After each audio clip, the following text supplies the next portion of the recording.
आजेगावात जंगी शंकरपटाचा थरार माजी आमदार भाऊराव पाटील गोरेगावकर यांच्या हस्ते रिबीन कटिंग, मान्यवरांच्या उपस्थितीत भव्य उद्घाटन.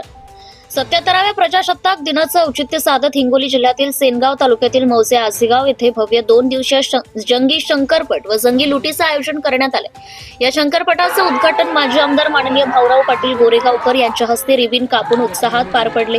उद्घाटनाप्रसंगी माननीय भाऊराव पाटील गोरेगावकर यांनी ग्रामीण भागातील पारंपरिक खेळ ही आपली संस्कृती असून अशा उपक्रमांमुळे गावातील एकोपा अधिक दृढ होत असल्याचं मत व्यक्त केलंय.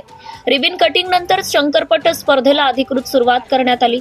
यावेळी विद्याशक्ती शिक्षण प्रसारक मंडळ कोळसा अध्यक्ष श्री भास्करराव बेंगाळ साहेब, केशव कापसे, प्रकाश वाघ, रमेशचंद्र सोनी, महादेव काळे, डॉक्टर श्री तुकाराम भुक्तर, आजेगाव येथील पोलीस पाटील सौ संगीताताई नालिंदे, विलास जाधव, मोतीराम दळवी, दिगंबर महाजन, सुभाष वाघ, संजय खरात, सिद्धेश्वर वाघ, पवन सोनी, डॉक्टर सोनी, बद्री चौधरी, गोपाल चौधरी, रवी साहेब, राजेश भुक्तर, विकास दळवी, राजेश बुद्धे यांच्यासह अनेक मान्यवरांची उपस्थिती लाभली. उपस्थित सर्व मान्यवरांचा शाल व श्रीफळ देऊन यथोचित सत्कार करण्यात आला.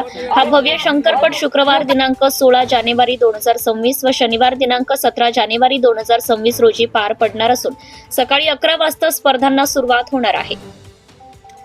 या शंकरपटामध्ये जनरल गट व क गट अशा 2 गटांमध्ये स्पर्धा घेण्यात येत असून जनरल गटात 25,000 रुपयांपासून ते 2,000 रुपयांपर्यंत तर क गटात 15,000 रुपयांपासून 2,000 रुपयांपर्यंत आकर्षक बक्षिसांची लयलूट ठेवण्यात आली आहे. समस्त गावकरी मंडळी आजेगाव यांच्या वतीने या कार्यक्रमाचं आयोजन करण्यात आलं असून पंच कमिटी व व्यवस्थापनाने उत्तम नियोजन केलंय.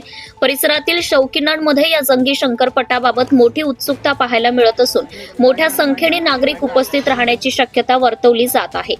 हिंगोली जिल्हा प्रतिनिधी प्रदीप वाघ, आजेगावकर, धुमाकूळ, महाराष्ट्र न्यूज नेटवर्क. आपल्या परिसरातील ताज्या आणि महत्त्वाच्या बातम्या पाहण्यासाठी आजच आपल्या धुमाकूळ महाराष्ट्र न्यूजला YouTube वर सबस्क्राईब करा आणि बेल आयकॉन प्रेस करा.